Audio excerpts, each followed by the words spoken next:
Yes. So here is the thing. There's a lot of legends around romance of Mehrun Nisa and Jahangir.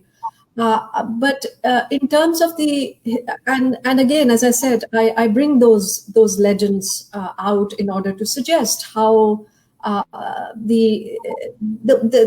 there is a romance in people's mind to the marriage that takes place in 1611, right? I mean, that's how they are depicting it, and in a public imagination, it is not wrong, because the marriage with Jahangir actually becomes an exceptional marriage, right? In that, this is the only man in whose reign there is a co-sovereign, right? So it is an exceptional circumstance, because it's with all the beauty and the charm and the upbringing and the experience.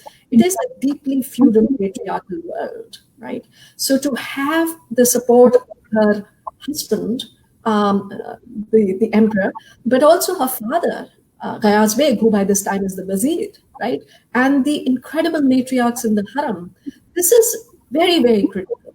But in terms of her first marriage, again, we do know Ali Kuli actually also comes from Iran about the same time that her parents come, and he's a young wanderer who's trying different kinds of things.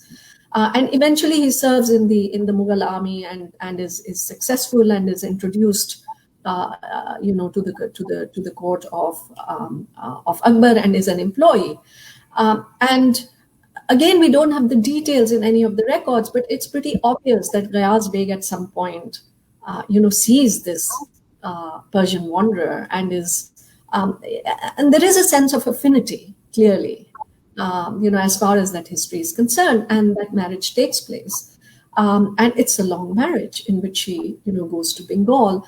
But the circumstances of Ali Kuli's, and this is what I tried to think, what was her life like in Bengal? And the one way in which to think about her life in Bengal was to really think what was happening. See, Bengal is the first state, one of the earliest states that in the east that comes into the control of the Mughals, right?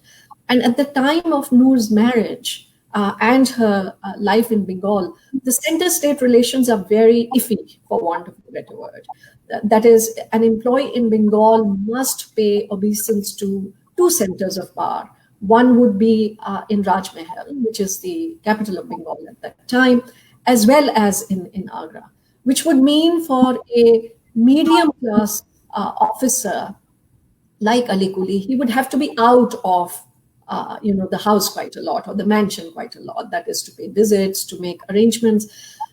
Then the situation in Bengal itself, like in many provinces of India, right? There were any number of zamindars, there were other officers and so on. So there was a huge amount of negotiation in the local politics that took place. And so Nur Jahan will watch all of this, right? There are no more children with Ali Kuli. And he is, by all accounts,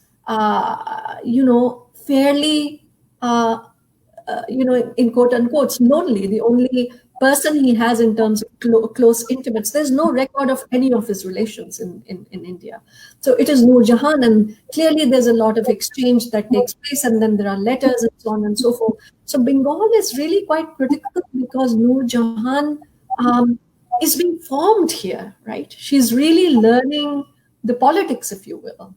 And then, so I'm not going to tell the whole story, because I want our viewers to read this amazing story of how he gets, involved in this battle with the governor who comes from Agra and, is murdered. And then it is then that Nur Jahan comes to the harem of Jahangir under the protection. Now, in Agra, in this whole machination, her father and older brother is also involved earlier on. Father is then released, the older brother is hanged, all these kinds of things happen. And the classic, thing that happens in circumstances like this is that the family of an officer is always brought to the harem. Although in this case, Ghayaz Beg is, of course, the Wazir. Her father is the Wazir. And so 3 years into the staying, this is the historical, in other words, the textual evidence that we have, that in May 1611, in the Meena Bazaar, Jahangir sees her. And what is the Meena Bazaar? This is the official royal bazaar in which curiosities from the world come, very special, merchants that also involve lady merchants sell the goods, and the royal family, goes by. And she was in the care of, she's the daughter of the Wazir. This is what people forget, right? In some of the earlier writings, she's called a lady in waiting. I mean, the daughter of the Wazir is not the lady in waiting. So she is, and that's where, Jahangir sees her. And that's where the wedding takes place. So that's the, first historical account. So it's this beautiful setting of the Meena Bazaar, is my understanding, that, kindles the imagination of the public.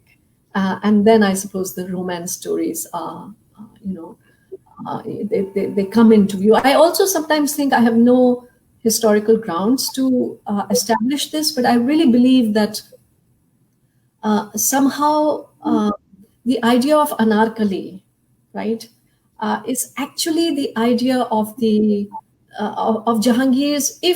If anarkali was anything, then I think it was Nur Jahan, because it is that unrequited love of Jahangir, possibly for Mehrun Nisa, that's been put on to this figure called Anarkali. And again, there are lots and lots of questions around that, because Anarkali, the figure, first emerges in William Finch's account, very, very early.